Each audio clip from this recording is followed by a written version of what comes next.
Welcome back. We got a lot going on this week, from working on a trailer and a lawnmower and getting some of those panels painted for that tractor to getting the xMark engine taken apart, and we found out what was wrong with that. We've also got some footage of Audi working in the field at Route 1 GMC. Hope you enjoy this episode. This is a backhoe attachment that I picked up from an auction last August. It's pretty recent, that's why it hasn't grown up with vines all over it or anything. It's designed for a 3-point hitch tractor to go on the back of it, and then PTO would drive the pump, and then you can use it as a backhoe.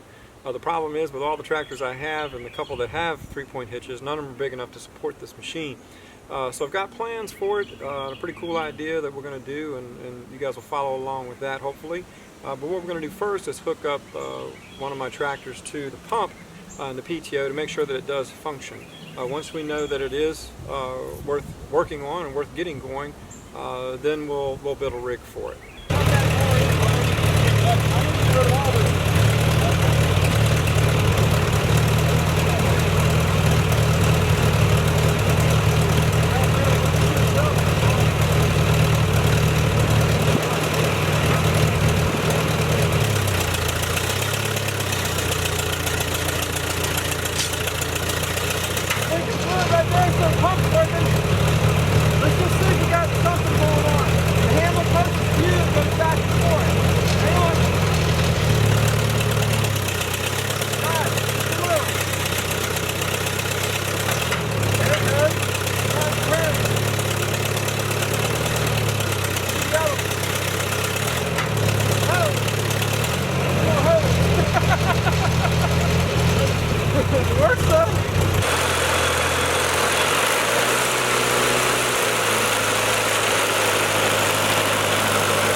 Well, you might be wondering why this old Dodge Diplomat is back. Got it fixed and running pretty good last time, but it was missing like a vehicle normally would that needed a tune-up. And this one needed one desperately. I'll show you the distributor cap in a little bit.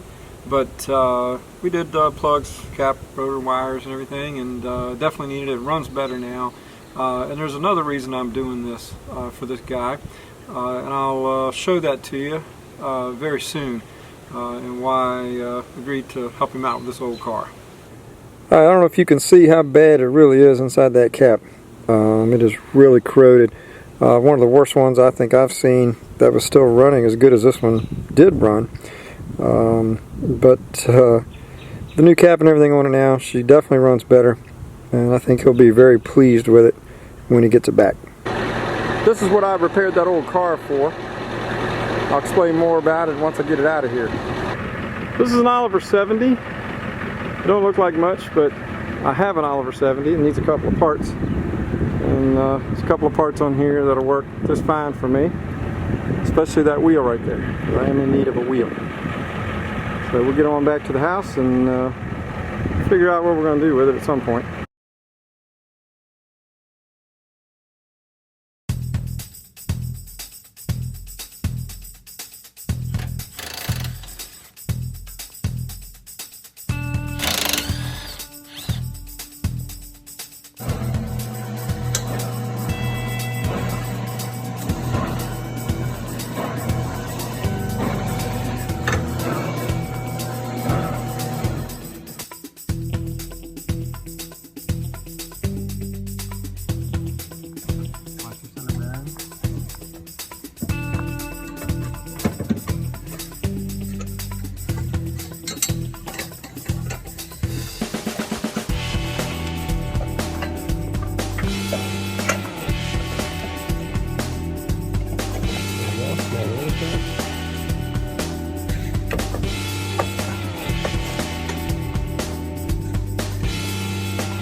Alright, we've got a couple more pieces here ready to spray finally, and get this group finished off. We got our last of this round of pieces painted, so we'll let these cure, wet sand them, and get these polished, get them back to the owner. So the one on the left has already been wet sanded. The one on the right hasn't. It has a good sheen to it, but it's got some dust in it that I need to get sanded out before I polish it. And I'll show you what I'm looking for when I sand this one. So there's a big dirt nib right here. Probably can't see it, but you will once I wet sand it a little bit. So I'll wet sand it some and then I'll show that to you.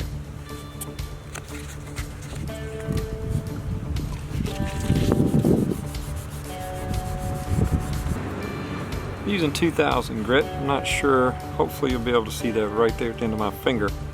Where the dirt nib is out, but now I'm wet sanding the ridge that it left to get it down level with the rest of the panel. And then once I do that, we'll polish it out and it'll look fantastic. So, hopefully you can see that. I'm going to sand a little bit more until it's all out.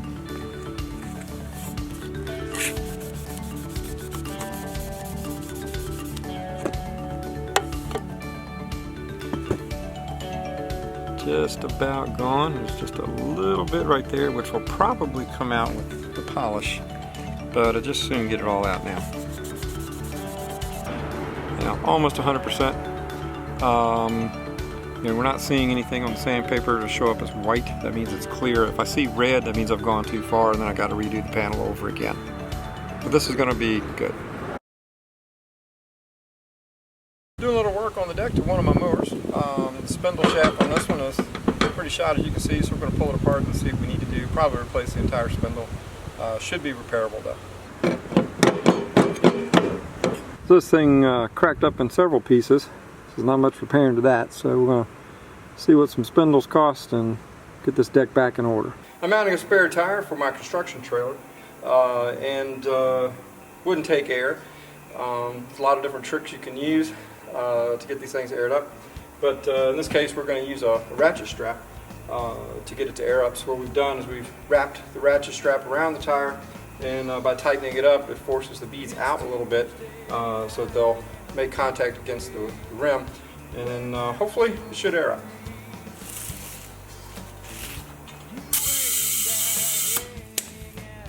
Some more.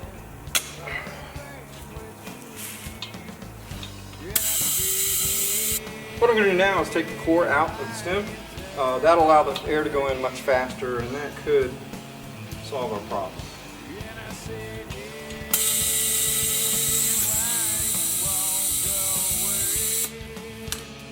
A little more.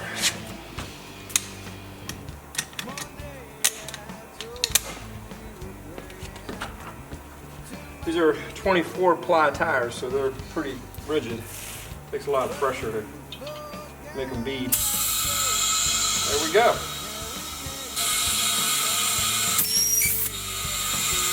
Now we got it to bead, we'll put the core back in. We can let the ratchet strap loose and air it up.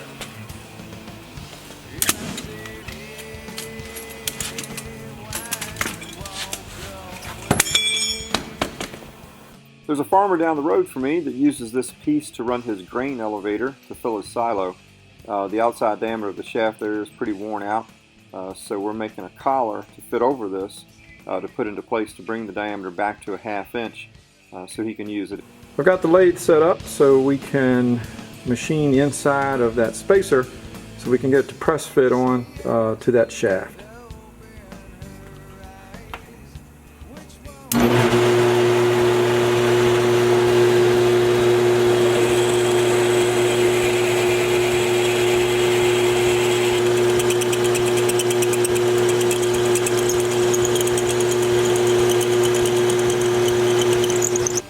This looks like it's going to work pretty well.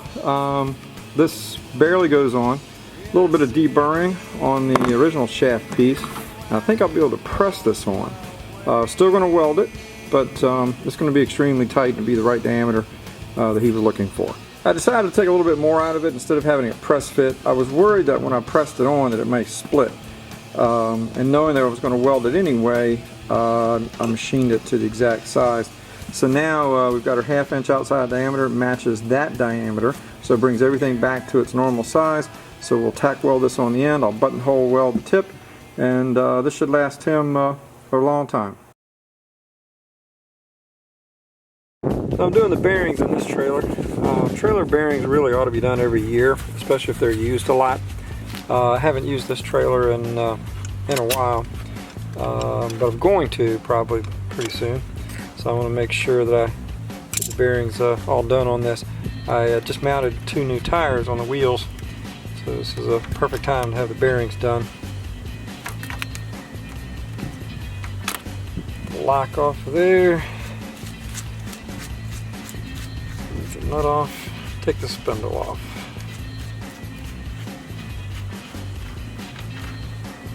Let's see what we look like here. There's the bearing.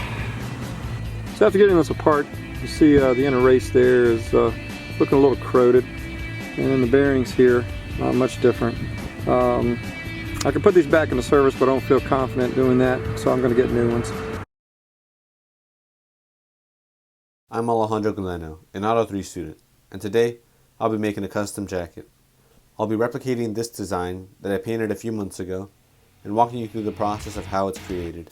The first thing I have to do is lay down a base coat of purple and yellow, and then pink, which I'll be using to blend the 2 colors. But while working on this background, there's a key element that I'm missing. I'll have to go back and fix that later. Alright, so as you can see, you can no longer tell where any of the colors start or end. So all that's left to do now is to peel off this bear, and I'm left with an impression of where I can begin to paint. Now the bear itself will be entirely hand painted.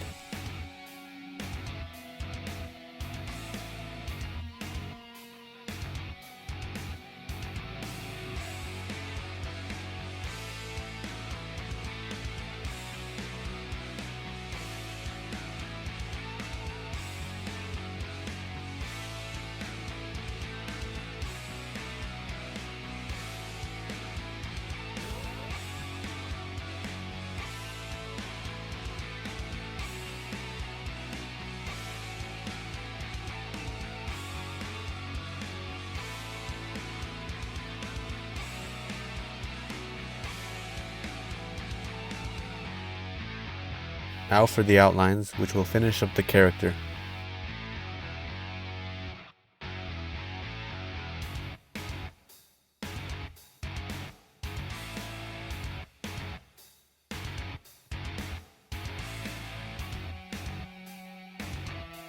Now, the mistake I made earlier was forgetting to add clouds. I now have to tape off the character and begin adding them in.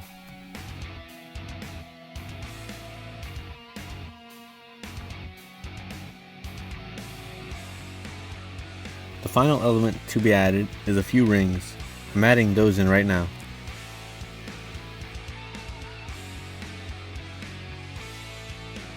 Now that the piece is complete, I can begin to unmask it.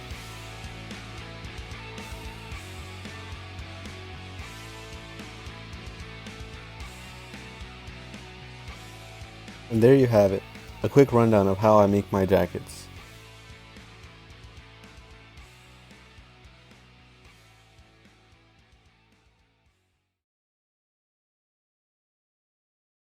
This is the engine from that XMark mower. I'm going to get it torn down and find out why it's locked up, see if it's something that we can fix easily. First thing I want to do is get the covers off so we can inspect each one of the cylinder heads. We'll pull the plugs out. We should be able to determine which cylinder actually is locked up, so we don't have to pull the engine completely apart. Yeah, this plug looks a lot cleaner. Doesn't look like there's any kind of corrosion or debris going on in that cylinder like this other one does. So pretty sure this is a cylinder head. I'm going to go ahead and pop off real quick and see what's going on in there. Alright, let's get the cylinder head pulled off here and let's see what we got going on. Oh yeah.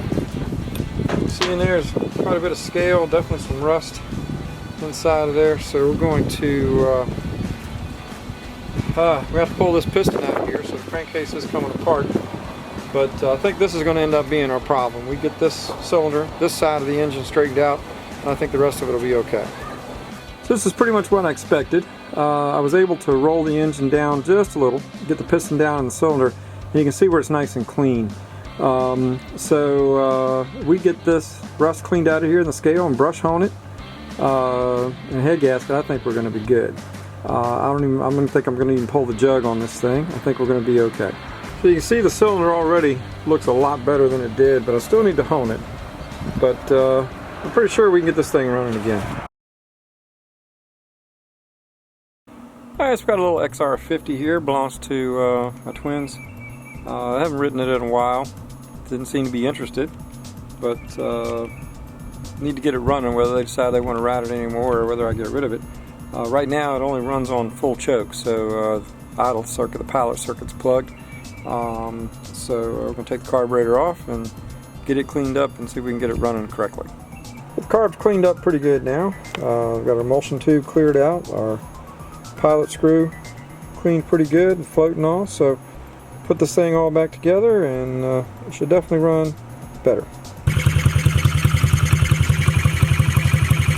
Now she's acting like she's supposed to.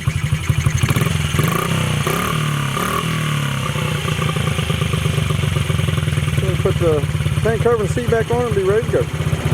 Next time on Bulldog Builds, we'll have these pull tractor pieces polished and finished off. We'll see if we have our xMark engine back together and running. And we'll have the new bearings in our hubs for the trailer, and hopefully the Gold Wing carburetors back together. See you next week.